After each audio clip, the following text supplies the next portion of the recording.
온몸으로 찬양하니까 참 은혜가 많이 드네요. 하나님께 영광 돌립니다. 오늘 아침에 예배드린 여러분 가운데 하나님의 크신 은혜와 축복이 넘치시기를 바랍니다. 제가 좋아하는 목사님 중에 헬무트 틸리케라는 독일 목사님이 있습니다. 만난 적은 한 번도 없는데 그분 책을 읽으면서 제 마음이 아주 잘 드는, 제 생각하고 잘 맞고 제가 배울 만한 그런 목사님으로 제가 생각을 하는 분입니다. 그 목사님이 한 번은 미국을 가서 쭉 둘러보고 미국 교회들을 둘러봤습니다. 독일 교회하고 미국 교회하고는 굉장히 다른 성격을 가지고 있는데, 독일 교회는 국가교회라고 해서, 그래서 지역마다 이렇게 교회가 있으면은 그 교회 운영을 다 국가에서 주는 것 가지고 교회 운영합니다. 교회 내가 기독교인이다라고 등록을 하면은 이제 종교세를 내요. 그러면 그 종교세를 가지고 다 이렇게 분배를 해서, 그래서 이제 교회 운영을 합니다. 국가교회가 되다 보니까 모든 사람들이 다 그 교회에 소속되어 있고 또 안정되게 교회가 세워져 가는 건 좋은데, 그런데 타성에 빠지기가 쉽고 그랬습니다. 열정이 좀 약하고 그렇죠. 미국 교회를 가보면은 미국 교회는 국가교회가 아니고 완전히 자유경쟁하는 교회가 됐습니다. 자유경쟁하는 교회니까 교인들이 많이 모이면은 교회도 잘 짓고 교회 운영도 잘하고 그러는데, 교인들이 많이 모이지 않으면은 이제 교회 운영이 어려운 거죠. 그래서 교인들을 많이 전도하기 위해서 굉장히 노력을 많이 하고, 이제 교회가 활발하고 활기 있고 그런 그 장점이 있습니다. 그래 이제 그 목사님이, 헬무트 틸리케 목사님이 미국 교회를 쭉 둘러보고 와서 글을 남겼습니다. 여러 가지 자기가 느낀 것 쭉 글을 남겼는데, 그 중에 제가 인상 깊게 본 것 중에 하나가 이런 이야기가 있습니다. 미국에 들어가니까 동쪽에 뉴욕 앞바다에 자유의 여신상이 있더라. 이 자유의 여신상이 있어서 미국 사람들을 보고 미국 교회를 둘러보고 교인들을 만나보니까 굉장히 자유롭더라. 그런 이야기를 합니다. 그런데 자유의 여신상이 있고 자유를 많이 누리는 것 굉장히 좋고 부럽게 느껴졌는데, 미국 교회도 굉장히 자유롭고 교인들도 자유롭고 참 자유롭게 느껴지는 것이 보기 좋고 아름답게 느껴졌는데, 동쪽에 자유의 여신상이 있으면은 서쪽에 책임의 상도 하나 좀 있으면 좋았을 뻔했다. 그런 얘기를 하는 겁니다. 굉장히 자유스러운 건 좋은데 각자 자기 책임을 감당하는 것은 조금 약해 보인다. 이제 그런 얘기를 하는 것이죠. 여러분, 자유와 책임은 둘이 같이 가지 않으면은, 균형이 잘 갖춰지지 않으면은 공동체나 조직이나 모든 것들이 굉장히 어려워집니다. 혼란스러워지고 아주 취약해지고 병들게 되는 것이죠. 자유와 권리를 주장하는 데는 책임과 의무도 같이 가야, 그래야 균형이 잘 잡히게 되고 모든 것들이 다 견고하고 정상적으로 설 수가 있게 되는 것입니다. 오늘 히브리서 13장 17절 말씀은 특별히 책임을 강조하는 그런 말씀이 오늘 이 말씀입니다. 교회라는 공동체가 있을 때 목사는 목사로서의 책임을 잘 감당해야 되고, 성도들은 성도로서의 책임을 잘 감당해야 되고, 이 책임을 잘 감당해야 된다는 것을 강조하는 말씀이 오늘 여기 17절의 말씀입니다. 17절은 말씀하기를 너희를 인도하는 자들에 대해서 말씀하고 있는데, 그 인도하는 자는 뭘 인도하는 사람인가 하면은 17절 중간의 말씀을 보면은 그들은 너희 영혼을 위하여 경성하기를 자신들이 청산할 자인 것 같이 하느니라. 그렇게 말씀을 하고 있습니다. 교회 목사가 어떤 책임을 가지고 있는 것을 아주 분명하게 말씀을 하고 있습니다. 교회 목사는 교인들의 영혼을 인도하는 사람이다 라는 그런 말씀이죠. 여러분, 영혼이 눈에 보이지 않기 때문에 영혼을 인도하는 것은 별다른 결실이 잘 보이지도 않고, 영혼을 인도하는 것은 어떤 효과가 나타나는 것도 잘 보이지 않습니다. 그래도 영혼을 인도하는 것은 눈에 보이지 않는 것을 하기 때문에 굉장히 힘든 일입니다. 별 결실도 나타나지 않으면서 영혼을 인도하는 것은 굉장히 어려운 일이죠. 그래서 오늘 성경은 말씀하기를 그 영혼을 인도할 때 경성한다는 말을 사용을 하고 있습니다. 경성한다는 것은 잠자지 않고 지켜보고 보살피고 돌보고 하는 것을 경성이라는 말을 사용을 합니다. 여러분, 어머니가 자녀들을 양육할 때 어떨 때는 잠자지 않고 아이들을 돌봅니다. 잠자다가도 아이가 울면은 일어나서 젖을 먹어야 되고요. 잠자다가도 아이가 울면 일어나서 기저귀를 갈아줘야 되고, 만약에 아이가 아프다면은 잠 못 자고 계속해서 그 아이들을 돌보는 것이죠. 그것이 경성입니다. 영혼을 인도하는 사람은 그렇게 잠자지 않고 돌보는 엄마와 같이 그렇게 깨어서 돌보고 주위에서 살펴보고 돌보고 보살피고 한다는 것을 의미를 하는 것입니다. 이 보통 어려운 일이 아니죠. 목자가 양들을 양육할 때도 양이 울면은 일어나서 병든 양이 있는가 살펴봐야 되는 것이고, 양이 울면은 막 시끄러워지면은 맹수가 오지 않는가 나가서 살펴야 되는 것이 목자입니다. 그래서 어떨 때는 목자가 자다가 깨고 자다가 깨고, 어떨 때는 밤을 꼬박 세우고 하는 것이 목자죠. 영혼을 인도하는 사람들은 그렇습니다. 영혼을 인도하는 사람들은 우리 교인 가운데 실족해서 신앙이 떨어진 사람, 신앙이 병들어서 어려움이 있는 사람, 교회 잘 나오지 않는 사람, 너무 가슴이 아프고 쓰라린 겁니다. 어떨 때는 새벽같이 일어나서 그 영혼을 위해서 기도하고, 어떨 때는 밤에 잠을 이루지 못하고 기도하고, 그것이 바로 영혼을 인도하는 사람이죠. 제가 사역을 한 지 굉장히 오래됐는데, 오래전에 실족한 분들 지금도 제가 기억이 납니다. 그래서 생각날 때마다 기도하죠. 모르겠습니다. 그분이 지금 어떻게 삶을 살았는지, 이미 그 교회 다 떠났고 그분이 어떻게 삶을 사는지 모르지만은 지금도 이제 그때 안타까운 마음을 생각하고 기도하죠. 이 영혼을 인도하는 사람은 이렇게 깨어서 기도하고 경성하는 사람입니다. 어떨 때는 찾아가서 하나님의 말씀을 전할 때 그 하나님의 말씀을 받아들이고 감사해야 하고 혹은 눈물로 회개하고 그런 일들이 일어나지만, 어떨 때는 아예 오는 것조차도 거부하는 그런 경우가 있습니다. 여러분, 목사가 이제 신방을 하는데 신방할 때 오라 그러는 사람은 꼭 안 가도 됩니다. 목사님 와서 신방해 주세요. 그런 사람은 꼭 안 가도 자기 혼자 잘 섭니다. 근데 오지 말라 그러는 사람이 이게 문제입니다. 오지 말라 그러는 사람은 정말 찾아가서 하나님의 말씀을 전하고 기도해야 될 그런 사람이지요. 오지 말라는 사람한테 찾아가는 일은 어떨 때는 수모를 겪고, 어떨 때는 내가 이렇게까지 해야 되나 그런 생각을 겪고 그렇습니다. 그러나 그 영혼을 사랑하는 마음으로 온갖 수모에도 불구하고 찾아가서 그 영혼을 돌보는 것이죠. 그것이 이제 목사가 가지고 있는 책임입니다.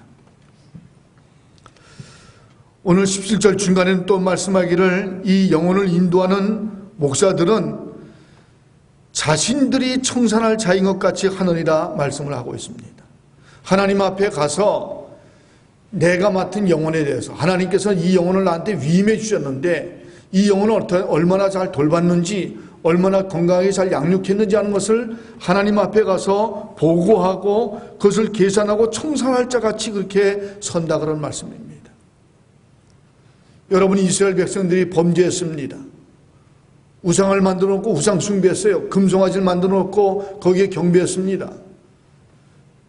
지금 모세는 하나님 앞에서 기도하는 중인데 산 밑에서는 이스라엘 백성들이 범죄하고 있었어요. 하나님께서 진노하셔서 저 백성을 다 멸망시키겠다 그렇게 말씀하니까 모세가 하나님 앞에 그 이스라엘 백성들을 위해서 기도했습니다.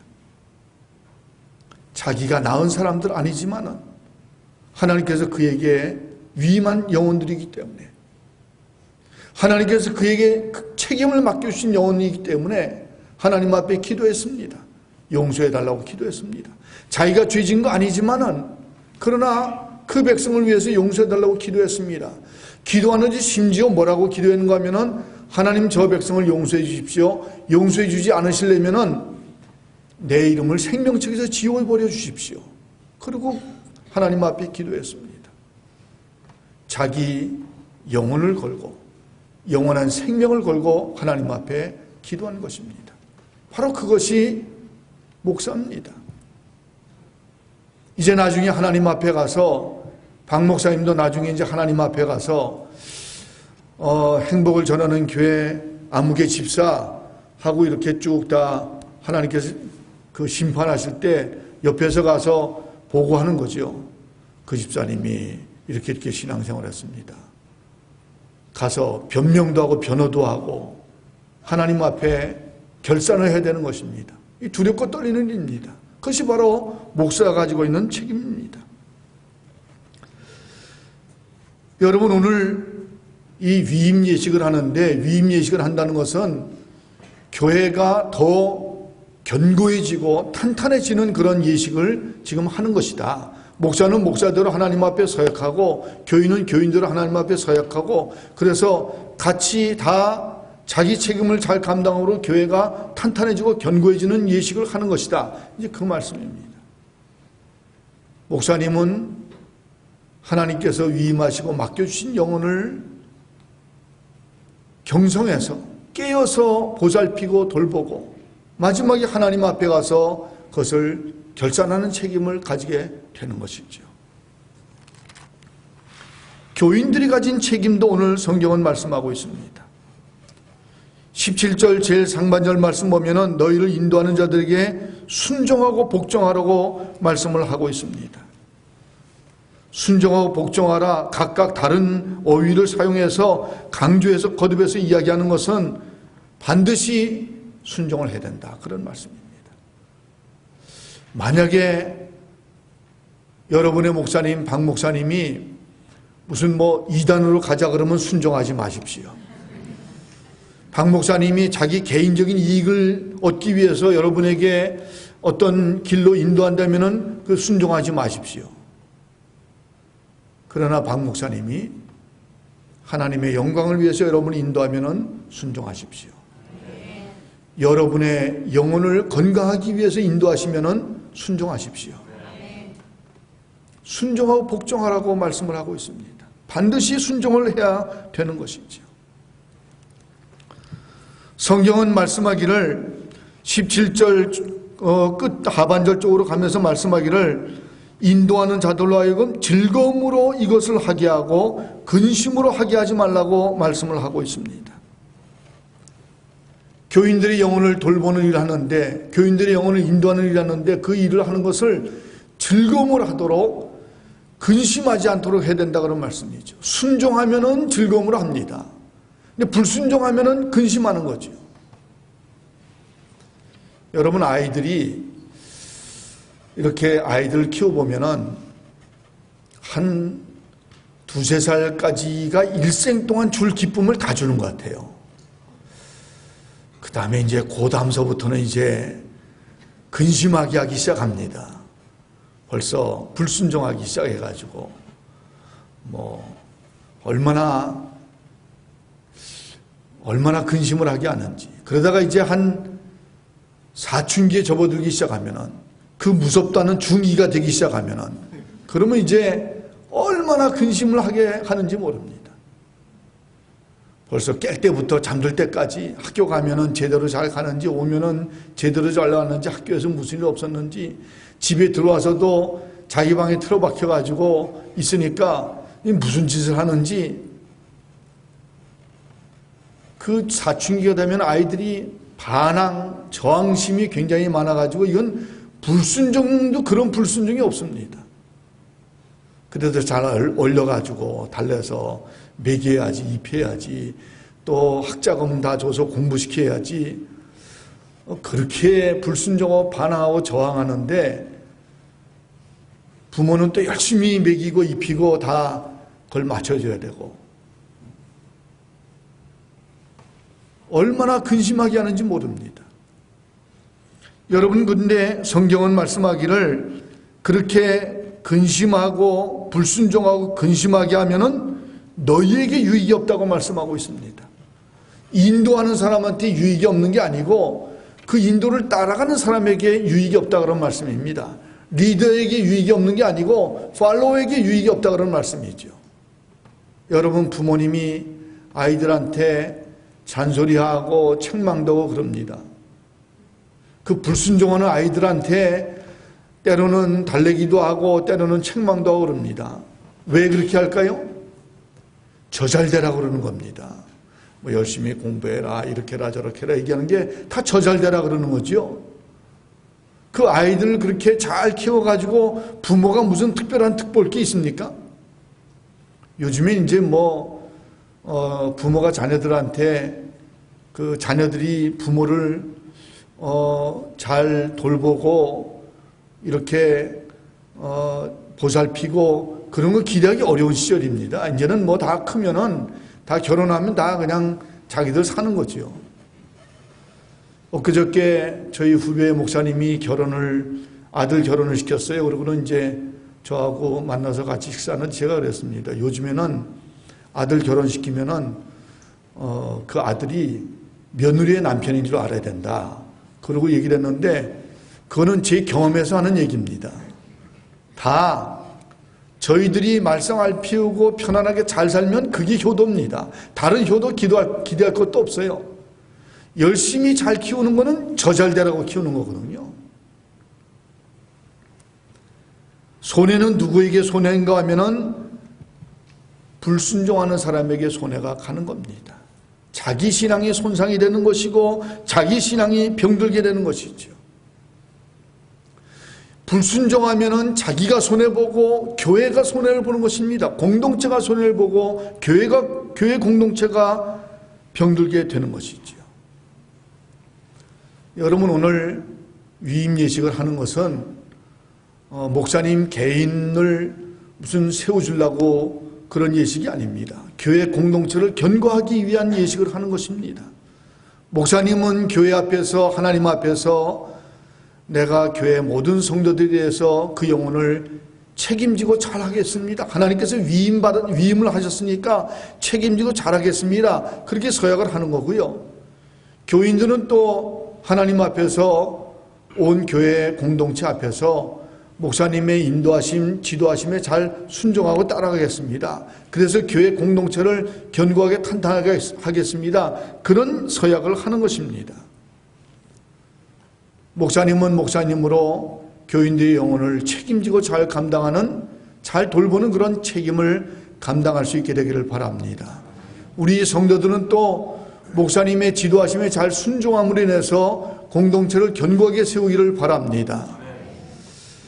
처음 이 교회가 개척될 때 제가 개척하는 예배에 설교를 했습니다. 근데 13년이 됐어요. 그동안에도 참 아주 은혜스럽고 좋은 공동체로 잘 세워져 가서 너무 감사합니다. 근데 이제 오늘 위임 예식을 함으로써 또 한 단계 도약을 하는 것입니다. 또 한 단계 도약을 해서 더 은혜스러운 공동체로, 더 활발한 공동체로 잘 세워져 가시기를 바랍니다. 여러분의 신앙이 견고하게 잘 서고 하나님께 영광을 돌리는 행복을 전하는 교회가 되기를 바랍니다. 기도하겠습니다. 하나님 아버지, 행복을 전하는 교회 세우시고 지금까지 은혜로운 교회로, 활발한 교회로 잘 세우신 것을 감사합니다. 하나님 아버지, 오늘 위임 예식을 통하여서 목사님도 성도들의 영혼을 잘 돌볼, 위임받은 영혼들을 잘 돌볼 책임을 감당하겠다고 서약을 하고 우리 성도들도 목사님의 인도하심에 순종하겠다고 소용하는 가운데 행복을 전하는 교회가 한 단계 더 도약해서 더욱 은혜로운 교회, 더욱 활발한 교회로 설 수 있도록 은혜를 허락하여 주시옵소서. 예수 그리스도의 이름으로 기도합나이다. 아멘.